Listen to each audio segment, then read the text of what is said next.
Aviso: esta é uma história fictícia criada para entretenimento. Todos os personagens e eventos são imaginários. 3 alunas me acusaram de assédio em um congresso em Brasília. O problema? Eu estava a 1.200 quilômetros de distância, no meu escritório, com provas irrefutáveis. Minha irmã não quis saber. Me declarou culpada publicamente, orientou as famílias, destruiu minha reputação. Perdi meu emprego, meus clientes, minha família. 2 anos depois, o tribunal a condenou a me pagar 780 mil. Esta é a história de como minha própria irmã tentou me destruir por uma acusação que levaria 10 minutos para desmentir. Fui acusada de assédio em um congresso que nem frequentei. Minha irmã liderou uma campanha contra mim nas redes sociais sem verificar nada. Agora, ela me deve 780 mil. Meu nome é Marina Costa. Tenho 38 anos e sou arquiteta especializada em projetos comerciais. Trabalho com minha própria empresa há 8 anos e, paralelamente, dou aulas de desenho técnico e projeto arquitetônico na Universidade Comunitária São Lucas 2 vezes por semana. Não é um trabalho glamuroso, mas me dá satisfação ver os alunos evoluindo. E a universidade paga bem. 320 reais por aula de 4 horas. Além disso, meu escritório tem uma carteira estável de clientes, o que me permite viver confortavelmente. O pesadelo começou numa quinta-feira chuvosa de março, quando recebi um e-mail da coordenadora do curso, professora Helena Drummond, pedindo que eu comparecesse urgentemente à sua sala após minha aula da tarde. Achei que fosse sobre o novo laboratório de maquetes que estavam planejando implementar. Talvez quisessem minha opinião técnica, algo normal. Quando entrei na sala, a professora Helena estava acompanhada da doutora Camila Reis, diretora de assuntos estudantis, e de um advogado da universidade cujo nome não registrei porque estava ocupada demais tentando entender por que o clima estava tão pesado. Havia tensão no ar, aquele tipo de silêncio que antecede más notícias. Marina, obrigada por vir.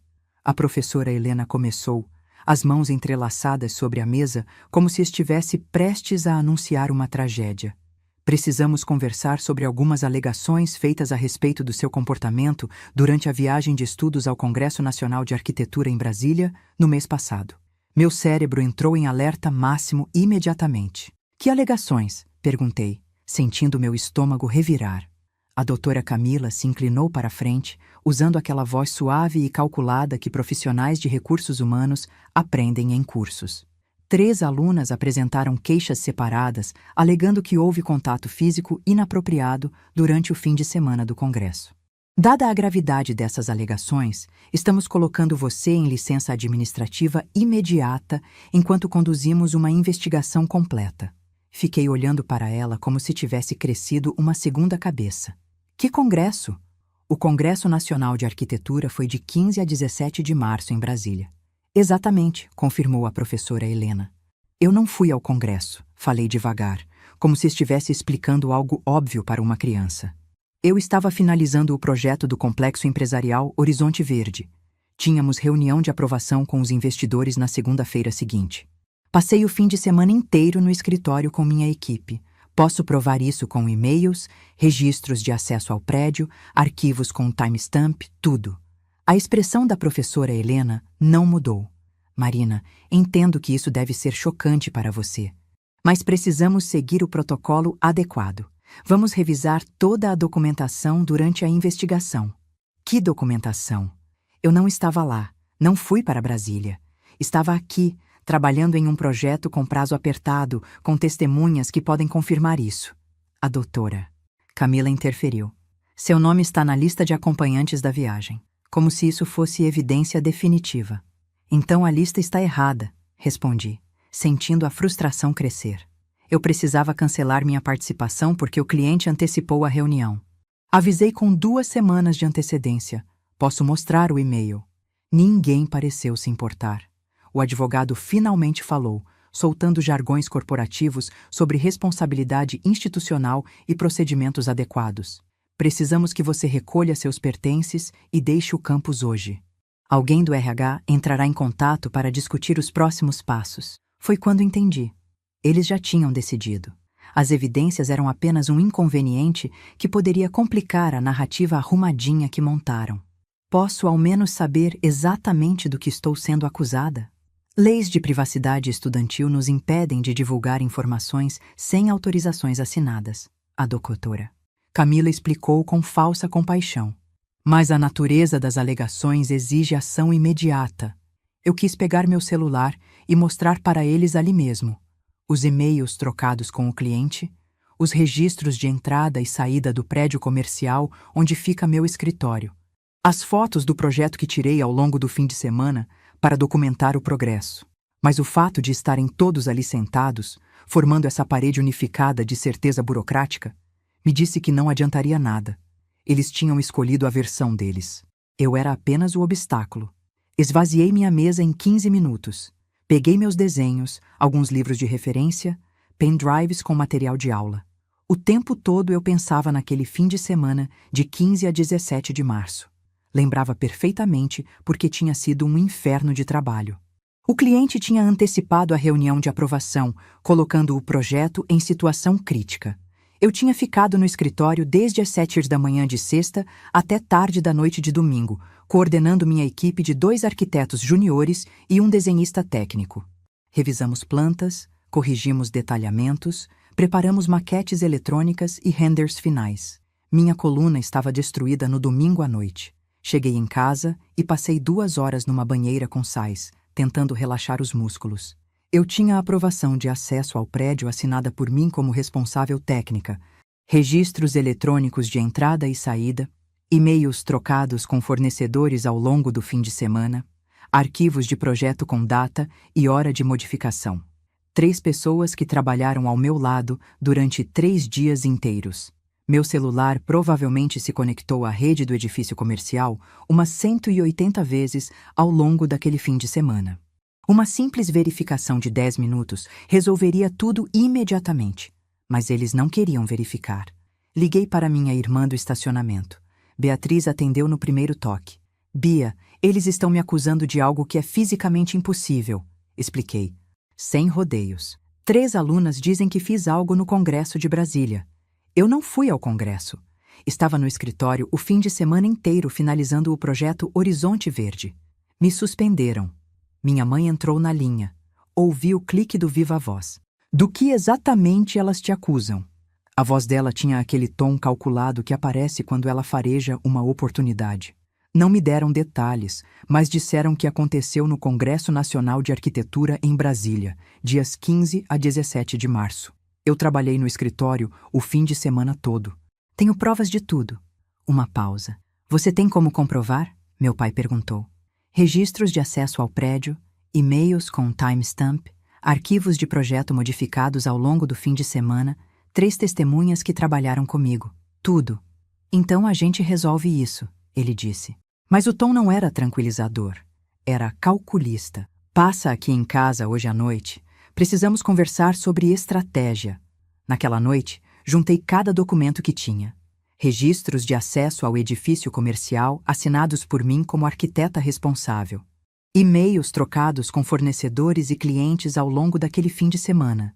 Arquivos de projeto com timestamp mostrando modificações feitas em horários específicos. Declarações dos meus 2 arquitetos juniores e do desenhista confirmando minha presença. Fotos de progresso que tirei do trabalho.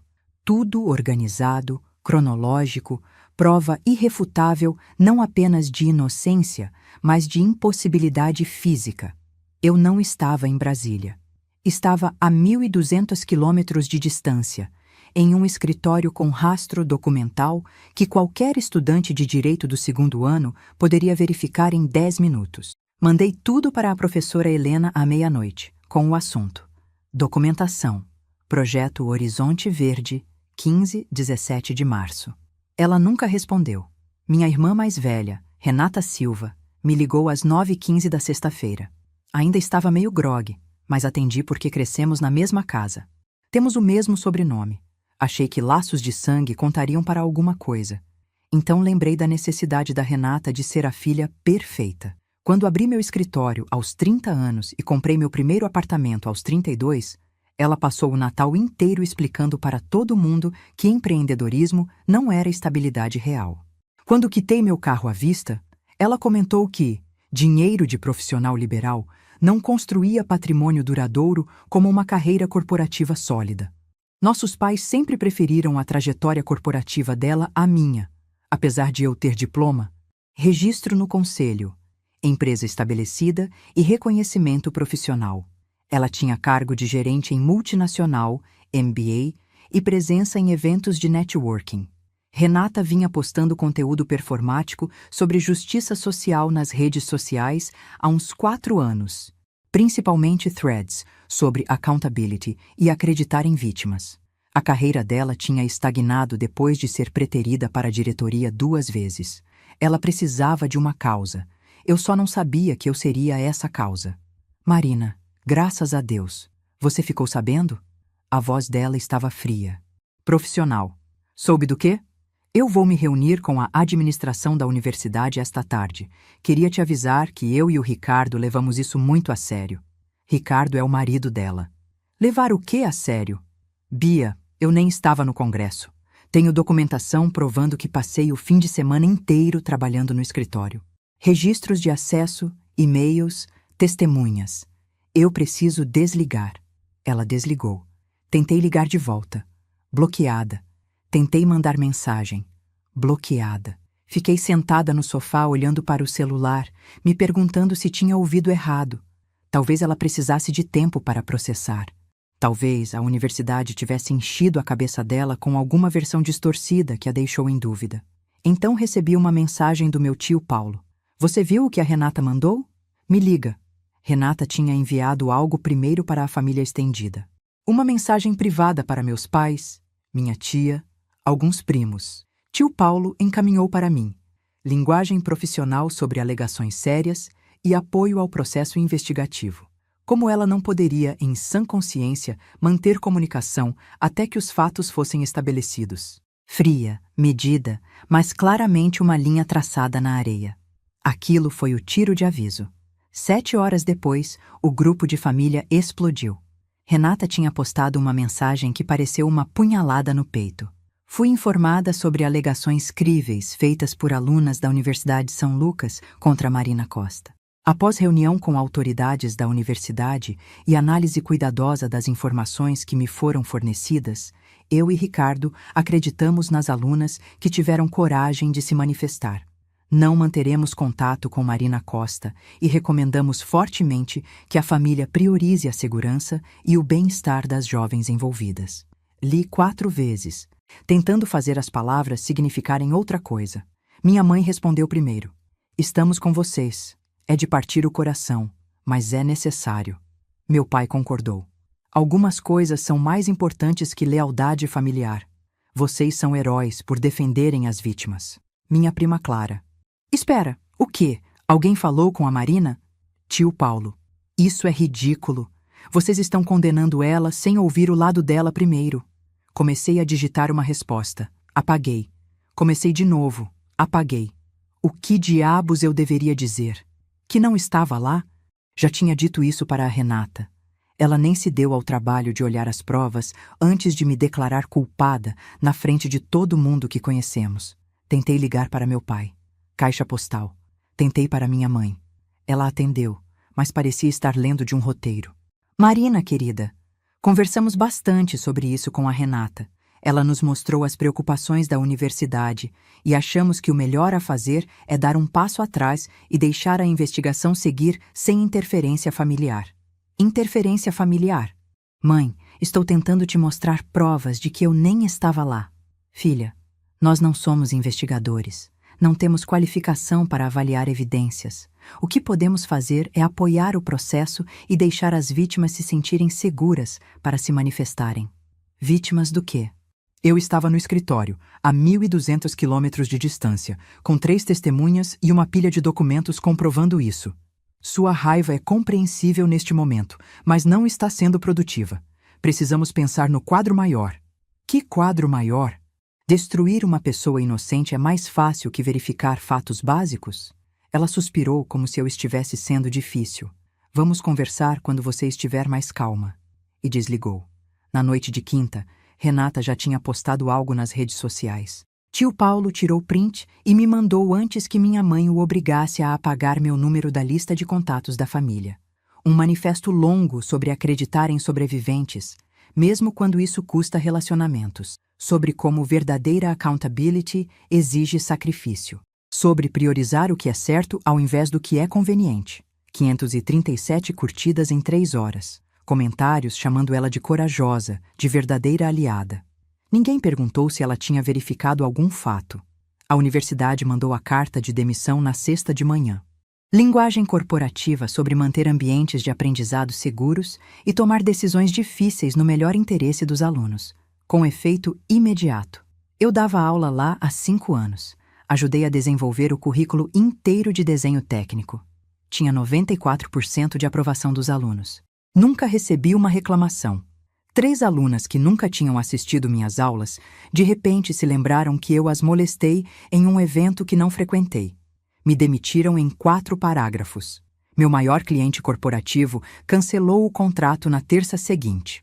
Estávamos desenvolvendo um projeto de shopping center avaliado em 2,3 milhões de euros em honorários. Recebe um e-mail formal comunicando incompatibilidade de valores empresariais e necessidade de preservar a imagem institucional. A notícia se espalha rápido no meio da arquitetura. Ninguém quer se associar a esse tipo de problema. 3 projetos comerciais que estavam em negociação, totalizando 890 mil reais em contratos, evaporaram em 2 semanas. Clientes que antes me ligavam constantemente de repente tinham conflitos de agenda. A loja de materiais de construção que me dava prazo de 60 dias a 7 anos mudou para pagamento à vista, apenas. Meu contador mandou um e-mail educado sugerindo que reconsiderássemos nossa relação profissional. Amigos pararam de responder. Pessoas que eu conhecia desde a faculdade me removeram das redes sociais. Minha mensalidade da academia foi misteriosamente cancelada. A cafeteria onde eu tomava café toda manhã, o dono não conseguia me olhar nos olhos. Eu pedia o mesmo cappuccino e pão de queijo há 5 anos. Parei de ir. Continuei mandando mensagens para Renata. Tentei e-mail depois que ela bloqueou tudo. Mandei toda a pasta de evidências completa, com timestamps, fotos e documentação provando que estava no escritório naquele fim de semana. Assunto: por favor, apenas olhe isso. Confirmação de entrega. Nunca aberto. Ela decidiu que eu era culpada. Evidências eram irrelevantes. Parei de tentar explicar no dia 16. Não porque desisti, mas porque percebi algo sentada sozinha no meu apartamento vazio, cercada de caixas que não tinha dinheiro para mudar. Ninguém que já tinha escolhido um lado ia olhar as evidências. Eles não queriam a verdade. Queriam uma vilã. E eu tinha sido perfeitamente escalada para o papel. Não voltei para a casa dos meus pais. Aquela porta estava soldada. Guardei minhas coisas num depósito e dormi no quarto de hóspedes da casa da minha amiga Júlia Tavares. Paguei em dinheiro e reformei a instalação elétrica da casa dela, que parecia ter sido feita na época da ditadura militar. Passei o fim de semana organizando tudo. Registros de acesso ao prédio, e-mails, arquivos com timestamp, fotos de progresso, declarações de testemunhas. Tudo apontava para a mesma conclusão. Eu não estava em Brasília. Estava no escritório, 1.200 quilômetros de distância, fazendo um trabalho que deixou rastro documental detalhado. Na segunda de manhã, procurei uma advogada. Não era um grande escritório. Não tinha como pagar. Mas tio Paulo conhecia alguém que lhe devia um favor. Advogada de direitos civis na casa dos 40 anos, especializada em casos de discriminação e assédio institucional, com reputação de destruir administradores universitários incompetentes. Quando cheguei ao café, ela já estava na 2ª xícara de expresso. "Me conta tudo", ela disse, tirando um bloco de anotações da bolsa. Contei a situação inteira. A acusação, a suspensão, o colapso familiar, a campanha nas redes sociais da Renata, tudo. Ela passou 20 minutos revisando minhas evidências. Quando finalmente levantou os olhos, a expressão era predatória. "Isso aqui é a prova de balas. Você não estava lá." "Eu sei. Então por que eles ainda estão insistindo nisso?" "Porque admitir que erraram significa admitir que atropelaram uma pessoa inocente. A universidade, Os administradores, minha irmã, todos foram a público rápido e alto demais. Voltar atrás agora os faz parecer incompetentes ou mal-intencionados. É mais fácil continuar insistindo que sou culpada e torcer para que eu suma quieta. Ela assentiu devagar. Aqui está o que você precisa saber. Você tem fortes alegações de difamação, interferência tortious e possivelmente violações de due process. Sua irmã fez declarações específicas, falsas e prejudiciais que te custaram dinheiro, reputação e moradia. A universidade ignorou o due process básico. Isso vai ficar feio, vai levar tempo e vai custar mais do que eles estão dispostos a pagar. Eu não vou a lugar nenhum. Ótimo.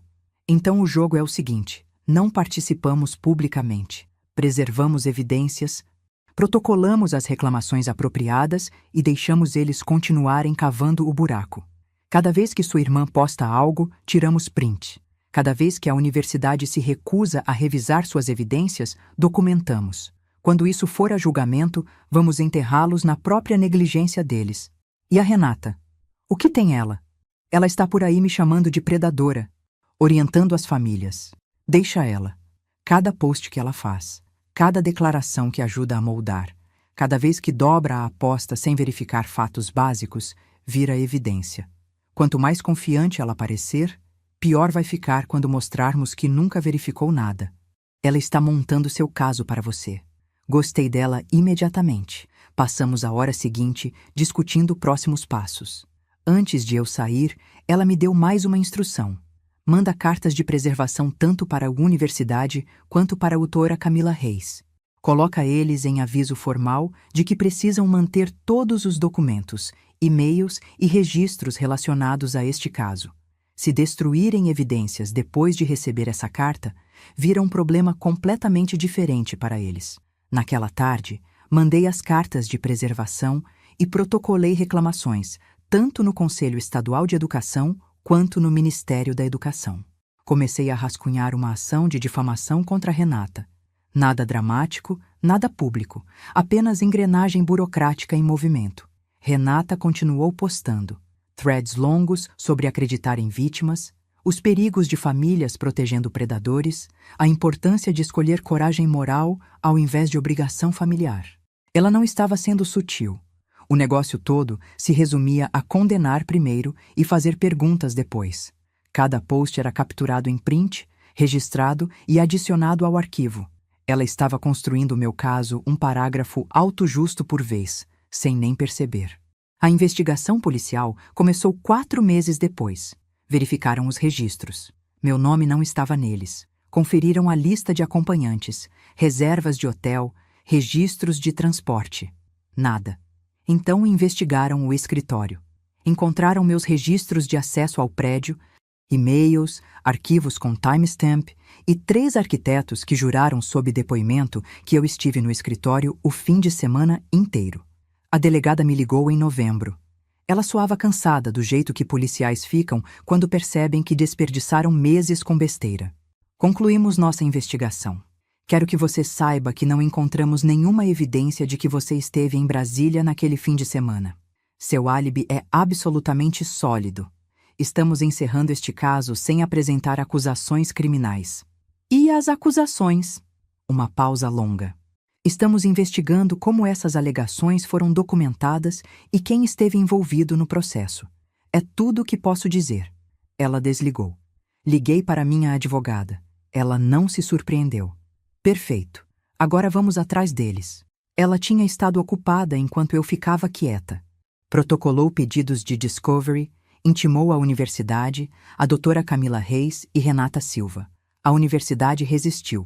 Alegou privacidade estudantil, privilégio institucional, confidencialidade, tudo protegido. Ela rasgou cada objeção como se fosse papel higiênico. Mas primeiro veio a tática de enrolação. RH começou a sumir. O departamento jurídico da universidade emitiu cartas padrão. Não podemos comentar sobre questões de pessoal em andamento. Quando minha advogada solicitou os registros de acesso ao prédio do escritório, Alegaram que os dados estavam indisponíveis devido a problemas técnicos.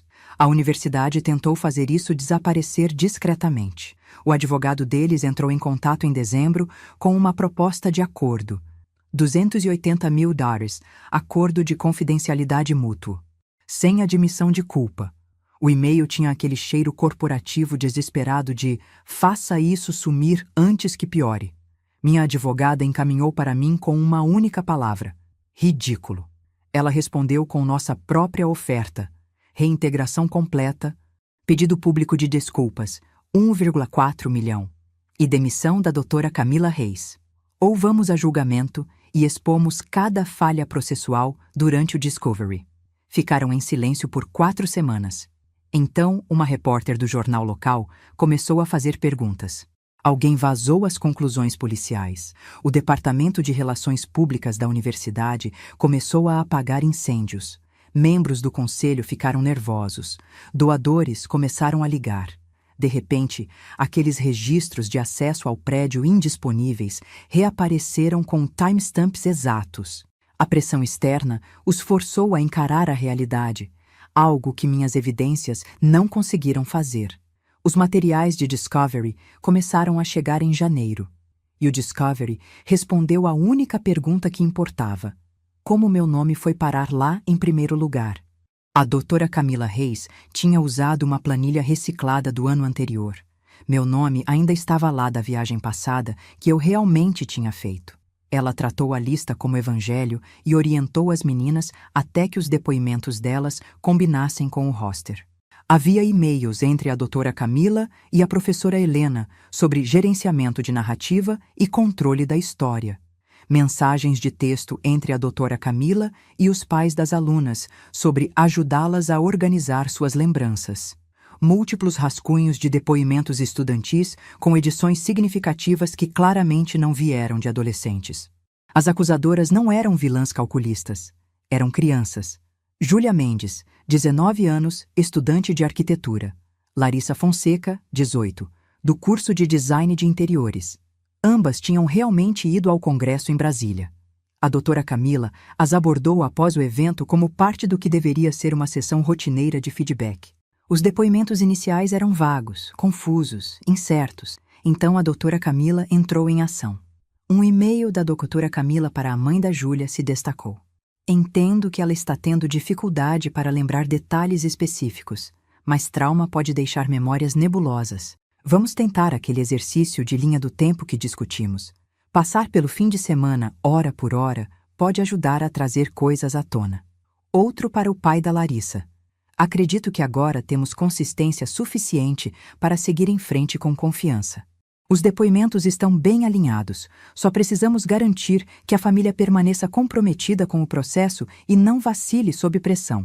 Havia mais páginas, a doutora Camila guiando, sugerindo, moldando cada detalhe até as histórias se encaixarem. Mas a evidência mais condenatória veio do rastro digital da Renata. Ela estava tão certa de ser a heroína que documentou tudo. Uma mensagem para a mãe da Júlia dizia: entendo que sua filha está tendo dúvidas, mas recuar agora manda a mensagem de que se você pressionar vítimas o suficiente, elas cedem. Precisamos mostrar força aqui. Outra. Não deixe que se fixem em timelines e álibis. Isso é só tática de distração que predadores usam. O que realmente importa é o trauma, não a logística. Ela tinha guardado tudo. Cada conversa onde ajudou a refinar depoimentos. Cada momento em que priorizou a cruzada dela sobre verificação básica de fatos. Cada vez que resistiu quando a dúvida começou a surgir. O julgamento contra Renata aconteceu em agosto. Tribunal cível. Dinheiro e reputações. Não algemas. O advogado dela tentou de tudo. Argumentou confiança de boa-fé na investigação da universidade. Alegou que os posts eram opinião protegida. Disse que estava tentando apoiar vítimas e não tinha dever legal de verificar fatos. Minha advogada o destruiu. Mostrou ao júri cada evidência que Renata ignorou. Cada mensagem orientando famílias a ignorar dúvidas. Cada declaração pública de culpa sem verificar se eu sequer estava na mesma cidade. Isso não é sobre acreditar em vítimas, ela disse no encerramento. É sobre o que acontece quando crença vira arma. Renata Silva não apenas deixou de verificar fatos. Ela ativamente os evitou porque eram inconvenientes. Ajudou a fabricar consistência em depoimentos que estavam desmoronando.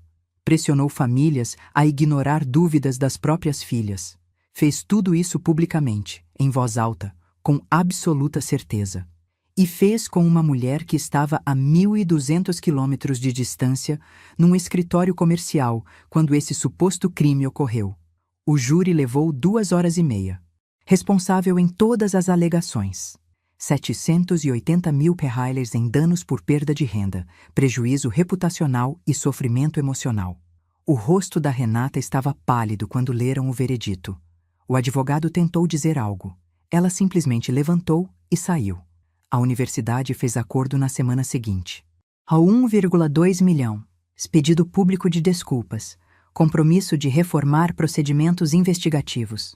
O acordo exigia que enviassem cartas formais de correção para cada pessoa ou empresa que notificaram sobre as acusações. Meu antigo cliente, cada fornecedor que cancelou contratos, a associação de arquitetos, a lista toda. Tudo em papel timbrado oficial, declarando que as alegações eram infundadas, que fui injustamente demitida e que a investigação confirmou que eu não estava presente no evento. Minha advogada chamou de remediação reputacional. Eu chamei de vê-los engolindo sapos por escrito. A doutora Camila Reis perdeu a licença profissional 6 meses depois. O Conselho Estadual encontrou que ela havia manipulado estudantes, fabricado evidências e violado cerca de 20 padrões profissionais. Ela tentou apelar. Não deu em nada. Não me mudei para outra cidade para recomeçar. Que se dane isso. Reconstruí bem aqui onde todos podiam ver. Usei o dinheiro do acordo para comprar meu próprio prédio comercial. 600 metros quadrados com espaço para escritório e equipe expandida. Recontratar minha equipe antiga. Voltei a participar de licitações dos mesmos projetos comerciais que me abandonaram. Descobri que um acordo milionário e uma sentença judicial a seu favor é propaganda excelente. Em 9 meses, estava mais ocupada que antes do pesadelo começar. Meus pais tentaram se reconciliar em outubro. Apareceram no escritório sem avisar, enquanto eu estava supervisionando a instalação elétrica de um restaurante novo. Vi o carro do meu pai estacionar e soube exatamente o que estava vindo. Meu pai começou com: achamos importante limpar o ar e conversar sobre. Saiam do meu escritório. Minha mãe tentou aquela voz suave que usa quando quer algo, mas precisa fingir que está sendo razoável. Marina, querida, só estávamos tentando fazer o que achávamos certo na época. Não tínhamos todas as informações. Vocês tinham as informações. Mandei tudo. Vocês escolheram não olhar porque a Renata disse para não olharem. Isso não é justo, meu pai disse. Estávamos numa situação impossível. A família dividida, emoções à flor da pele. As emoções estavam à flor da pele porque vocês deixaram a Renata me declarar culpada sem verificar um único fato. Apoiaram a jogada dela porque ela sempre foi a filha de ouro e eu sempre fui a decepção que trabalha com as mãos em vez de empurrar papel em algum escritório corporativo. Os olhos da minha mãe ficaram marejados. Nunca dissemos isso. Não precisavam. Demonstraram quando importou. Voltei ao trabalho. Eles ficaram mais 1 minuto antes de irem embora. Não ouvi mais nada desde então. A fratura familiar nunca sarou. Tio Paulo e prima Clara mantiveram contato. Todo mundo ou apoiou Renata ou ficou em silêncio. Tudo bem para mim. Sangue não significa nada quando quem o compartilha te joga debaixo do ônibus na primeira oportunidade. Renata tentou reconstruir a carreira de ativista, mas a sentença judicial a seguiu por toda parte. Foi demitida do trabalho na multinacional 5 meses após o veredito. Ouvi dizer que está trabalhando como analista júnior, numa seguradora por R$ 4.200 por mês. O marido Ricardo pediu divórcio em dezembro. Ficou com a casa, o carro e a dignidade que restava. Não comemorei. Não me senti bem vendo ela afundar. Mas também não senti pena. A verdadeira satisfação veio de ver todos aqueles que foram tão certos, tão justos, tão convictos de que estavam do lado certo da história, tendo que engolir as próprias palavras, e saber que nunca admitiriam os erros. Renata apareceu num sábado frio de março, quase 2 anos após a acusação. Eu estava fechando o escritório por volta das 18 horas quando a caminhonete dela estacionou. Reconheci imediatamente. A mesma desde a faculdade. Ela ficou dentro do carro uns 8 minutos antes de sair. Continuei guardando equipamentos no meu carro como se não tivesse notado. Ela se aproximou devagar, parando a uns 5 metros de distância. Marina, terminei de guardar a furadeira antes de olhar para cima. O que você quer? Ela parecia pior pessoalmente do que eu esperava. Mais magra, mais velha, desgastada de um jeito que não tinha a ver com idade. Queria conversar sobre tudo, sobre o que aconteceu. Fez uma pausa. Eu errei. Sei disso agora. Fechei a porta do carro e me encostei nela. Você dirigiu 1 hora só para me dizer que errou? Essa é sua grande revelação? Estou tentando pedir desculpas. Você está tentando se sentir melhor. Tem diferença. O maxilar dela enrijeceu. Eu estava errada sobre tudo. Deveria ter te ouvido. Deveria ter olhado suas evidências. Deveria ter verificado se eu estava realmente lá antes de me declarar predadora na frente da família inteira. Deveria ter orientado famílias a ignorar dúvidas das próprias filhas. Deveria ter considerado por um segundo se sua cruzada era mais importante que a verdade. Ela não respondeu. Empurrei o carro e me afastei. Renata, você não cometeu um erro simples. Tomou uma decisão. Escolheu acreditar que eu era culpada porque te fez se sentir importante, porque te permitiu ser a heroína, e quando as evidências não sustentaram sua narrativa, você simplesmente as ignorou. Eu estava tentando ajudar. Você estava tentando se sentir relevante. A carreira travou, você precisava de uma causa e 3 estudantes fizeram uma acusação que finalmente te deu prova de que você era a irmã boa e eu era a desajustada que você sempre pensou que eu era. As mãos dela tremiam. Perdi tudo. Meu emprego, meu casamento, minha reputação. Sei que isso não compensa o que fiz, mas nada. Você não perdeu essas coisas por minha causa. Perdeu pelo que você fez. Porque priorizou sua cruzada sobre fatos básicos. Porque quando a verdade veio à tona, todo mundo viu exatamente quem você é. Passei por ela em direção ao escritório. Marina, por favor. Parei, mas não virei. Você quer perdão? Quer encerramento? Quer que eu te diga que está tudo bem e que podemos reconstruir? Eu gostaria de tentar. Então tenta isso. Aceita as consequências do que fez. Vive com o fato de que destruiu sua irmã baseada em acusações não verificadas. Vive sabendo que quando realmente importou, você escolheu seu ego sobre a verdade. Vive sabendo que todo mundo que te elogiou pela sua coragem estava na verdade te elogiando por ter certeza de algo que nunca verificou. Entrei no escritório e tranquei a porta. Através da janela, vi ela parada no estacionamento. Ombros caídos, menor do que nunca. Mãos nos bolsos, cabeça baixa. Parecia alguém que finalmente entendeu o que fez e que não havia como consertar. Liguei o carro e saí sem olhar para trás. Hoje, 3 anos depois, meu escritório tem 8 funcionários e fatura 3,2 milhões de reais por ano. Reconquistei cada cliente que me abandonou e consegui outros maiores. Comprei um apartamento novo. Quitei todas as dívidas. Renata nunca mais tentou contato. Meus pais também não. A família se dividiu permanentemente. Os que ficaram ao meu lado e os que escolheram o espetáculo performático da Renata. Não perdi o sono com isso. Algumas pontes, quando queimadas completamente, não merecem ser reconstruídas. E algumas pessoas, quando mostram quem realmente são em momentos de crise, merecem exatamente a vida que construíram para si mesmas. Eu sobrevivi, reconstruí e prosperei. Elas que vivam com suas escolhas. A história de Marina nos coloca diante de um dos dilemas mais perigosos da nossa era. O que acontece quando a certeza moral substitui a busca pela verdade? Renata não era uma vilã. Ela genuinamente acreditava estar do lado certo. Mas sua necessidade de ser a heroína, de finalmente provar seu valor, a cegou para o óbvio. Ela tinha as evidências na sua frente, literalmente enviadas por e-mail, mas escolheu não olhar porque olhar significaria questionar a narrativa que ela já havia construído publicamente. E aqui está a lição mais assustadora. Quantas vezes nós, como sociedade, fazemos exatamente isso? Condenamos antes de verificar. Cancelamos antes de confirmar. Escolhemos o lado que nos faz sentir virtuosos, ao invés do lado que os fatos sustentam. Marina perdeu 2 anos da sua vida, sua carreira, sua família, sua reputação, tudo porque as pessoas ao seu redor decidiram que verificar a verdade era menos importante que performar apoio às vítimas.